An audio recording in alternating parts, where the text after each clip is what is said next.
Doctor, ಇನ್ನು ಸಾಮಾನ್ಯವಾಗಿ ಈಗ ಯಾವುದಾದ್ರೂ ಒಂದು ಸ್ವಭಾವ ಅಂದರೆ ಅದನ್ನು ಅಡಿಕ್ಟ್ ಆಗೋದಕ್ಕೆ ಸುಮಾರು ತಿಂಗಳುಗಳ ಕಾಲ ಆ ಹ್ಯಾಬಿಟ್ನ ಫಾಲೋ ಮಾಡಿರ್ತಾರೆ, ಆಮೇಲೆ ಅದು ಅಡಿಕ್ಷನ್ ಆಗಿರುತ್ತೆ. ಆದರೆ ಅದೇ ಅಡಿಕ್ಷನ್ ಬಿಡಿಸೋದಕ್ಕೆ ಸಾಕಷ್ಟು ಪ್ರಯತ್ನ ಆಗಿರುತ್ತೆ. ನೀವು ಕೂಡ ಸಾಕಷ್ಟು ಕಡೆಗಳಲ್ಲಿ ಚಿಕಿತ್ಸೆ ಕೊಟ್ಟಿರ್ತೀರಿ. ಸೊ ಇದಕ್ಕೆ ಪರಿಹಾರ ಏನು, ಅಂದರೆ ಯಾವ ರೀತಿ ಚಿಕಿತ್ಸೆ ಕೊಡಲಾಗುತ್ತೆ, ಮತ್ತು ನಿಜವಾಗ್ಲೂ ಇದರಿಂದ ಅಡಿಕ್ಷನನ್ನು ಕಂಪ್ಲೀಟಾಗಿ ಸ್ಟಾಪ್ ಮಾಡಿಸೋದಕ್ಕೆ ಸಾಧ್ಯ ಆಗುತ್ತಾ, ಎಷ್ಟು ಟೈಮ್ ತಗೊಳುತ್ತೆ ಅಂತ? ಪ್ರಾಬ್ಲಮ್ಸ್ನ ಹೊರಬರಲಿಕ್ಕೆ ಅದಕ್ಕೆ ಕಾಯಿಲೆಗೆ ಒಂದು ಸೊಲ್ಯೂಷನ್ನು ಅಥವಾ ಕಾಯಿಲೆಗೆ ಟ್ರೀಟ್ಮೆಂಟ್ ಅಂತ ಏನು ಹೇಳಿದ್ವಿ, ಅದು ಖಂಡಿತ ಸಾಧ್ಯ ಇದೆ. ಖಂಡಿತ ಇದರಿಂದ ಹೊರಬರಲಿಕ್ಕೆ ಅವಕಾಶ ಇದೆ. ಅದಕ್ಕೆ ಸಾಕಷ್ಟು ದಾರಿಗಳಿದ್ದಾವೆ. ಅದನ್ನು ನೀವು ಕಣ್ಬಿಟ್ಟು ನೋಡಿದಾಗ ಕಾಣಿಸ್ತದೆ. ಎಷ್ಟೋ ಸಲ ನಾವು ಅದರಲ್ಲೇ ಮುಳುಗೋದಾಗ ದಾರಿಗಳೇ ಕಾಣಿಸಲ್ಲ, ಇದರಿಂದ ಹೊರಬರೋದಕ್ಕೆ ಆಗಲ್ಲ ಅನ್ನೋ ಭಾವನೆ ಕಾಮನ್ನು. ಫ್ಯಾಮಿಲಿಗಳಿಗೂ ಈ ಥರ ಭಾವನೆ ಕಾಮನ್ನು, ಪೇಷಂಟ್ಸು ಅವರು ಅದರಲ್ಲಿ ಮುಳುಗೋಗಿದ್ದಾಗ ಅವ್ರಿಗೂ ಸಹ ಈ ಭಾವನೆ ಕಾಮನ್ನು.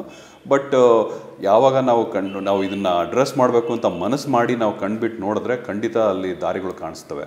ಒಂದು. ಎರಡನೇದು, ಇದನ್ನು ಹೊರಬರಲಿಕ್ಕೆ ಯಾವ ರೀತಿಯ ಟ್ರೀಟ್ಮೆಂಟ್ ತೊಗೋಬೇಕು, ಎಲ್ಲಿ ಹೋಗಬೇಕು, ಯಾರನ್ನು ನೋಡಬೇಕು ಅನ್ನೋ ಒಂದು ಕನ್ಫ್ಯೂಷನ್ ಯಾವಾಗಲೂ ಇದ್ದೇ ಇರ್ತದೆ. ಇದರಲ್ಲಿ ನಾವು ಸಬ್ಸ್ಟೆನ್ಸ್ಗಳು ಏನಿದ್ದಾವೆ, ಇದನ್ನ ಅಡಿಕ್ಷನ್ ಏನಿದೆ ಅದರಲ್ಲಿ ಒಂದೊಂದು ರೀತಿಯ ಸಬ್ಸ್ಟೆನ್ಸು ಒಂದೊಂದು ರೀತಿಯ ಕಾಂಪ್ಲಿಕೇಶನ್ಸ್ ಉಂಟು ಮಾಡ್ತವೆ. ಆದ್ದರಿಂದ ನಾವು ಡಿಫ್ರೆಂಟಾಗಿ ಟ್ರೀಟ್ಮೆಂಟ್ ಪ್ಲ್ಯಾನ್ನ ಒಂದು ಮಾಡಬೇಕಾಗಿ ಬರುತ್ತೆ.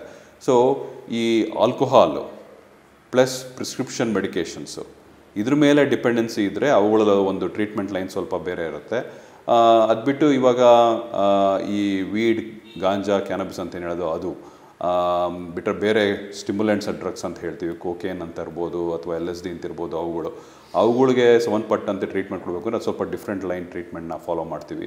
ಪ್ಲಸ್ ನೀವು ಅಫೀಮು ಅಂತ ಕೇಳಿರ್ತೀರ, ಓಪಿಯೇಟ್ಸ್ ಅಂತ ಕೇಳಿರ್ತೀರ, ನಾರ್ಕೋಟಿಕ್ಸ್ ಅಂತ ಕೇಳಿರ್ತೀರ, ಅವುಗಳು ಸಬ್ಸ್ಟೆನ್ಸ್ ಅದ್ರ ಮೇಲೆ ಡಿಪೆಂಡೆನ್ಸಿ ಇದ್ದರೆ ಅವುಗಳನ್ನ ಬಿಡಿಸ್ಲಿಕ್ಕೂ ಅದಕ್ಕೊಂದು ಸ್ವಲ್ಪ ಡಿಫ್ರೆಂಟ್ ಟ್ರೀಟ್ಮೆಂಟ್ ಪ್ಲ್ಯಾನ್ನ ನಾವು ಮಾಡ್ತೀವಿ. ಸೊ ಈ ಎಲ್ಲ ರೀತಿಯ ಟ್ರೀಟ್ಮೆಂಟ್ಗಳು ಯಾವುದೇ ಸಬ್ಸ್ಟೆನ್ಸ್ ಇರ್ಬೋದು, ಆ ಟ್ರೀಟ್ಮೆಂಟ್ ಪ್ಲ್ಯಾನ್ನ ನಾವು ನಮ್ಮ ಆಸ್ಪತ್ರೆ ಅಂತ ಸೆಟ್ಟಿಂಗ್ಸ್ ಎಲ್ಲಿರ್ತಾವೋ ಅವರೆಲ್ಲ ಸಹ ಈ ಟ್ರೀಟ್ಮೆಂಟ್ನ ಪ್ಲ್ಯಾನ್ ಮಾಡ್ತಾರೆ. ಸೊ ಯಾವುದಕ್ಕೆ ಈ ಥರ ಸಪ್ರೇಟ್ ಮಾಡ್ತೀವಿ ಅಂತಂದರೆ ಅವುಗಳಿಂದ ಆಗುವಂಥ ಕಾಂಪ್ಲಿಕೇಶನ್ಸು, ಈ ಉದಾಹರಣೆಗೆ ಸಡನ್ನಾಗಿ ಯಾರಾದರೂ ಗಾಂಜಾ ಬಿಟ್ಟರೆ ಅವ್ರಿಗೆ ಡಿಸ್ಕಂಫರ್ಟ್ ಆಗ್ಬೋದು, ಬಟ್ ಅದು ಫಿಸಿಕಲಿ ಡೇಂಜರ್ ಆಗಿ ಏನೂ ರಿಯಾಕ್ಷನ್ ಆಗೋದಿಲ್ಲ. ವೆರಾಸ್ ಆಲ್ಕೋಹಾಲ್ ಸಡನ್ನಾಗಿ ಯಾರಾದರೂ ಬಿಟ್ಬಿಟ್ರೆ ಅವ್ರಿಗೆ ಅದು ಲೈಫ್ ಥ್ರೆಟ್ನಿಂಗ್ ರಿಸ್ಕು ಆಗ್ಬೋದು, ತೊಂದರೆನೂ ಆಗ್ಬೋದು. ಆದ್ದರಿಂದ ಅವ್ರು ಯಾವಾಗಲೂ ಆಲ್ಕೋಹಾಲ್ ಬಿಡಬೇಕು ಅಂತಂದರೆ ಒಂದು ಡಾಕ್ಟ್ರ್ ಹತ್ರನೋ ಒಂದು ಮೆಡಿಕಲ್ ಸೆಟಪ್ಪಲ್ಲೋ ಹೋಗಿ ಸಹಾಯ ತೊಗೊಂಡು ಮಾಡೋದೇ ಉತ್ತಮ.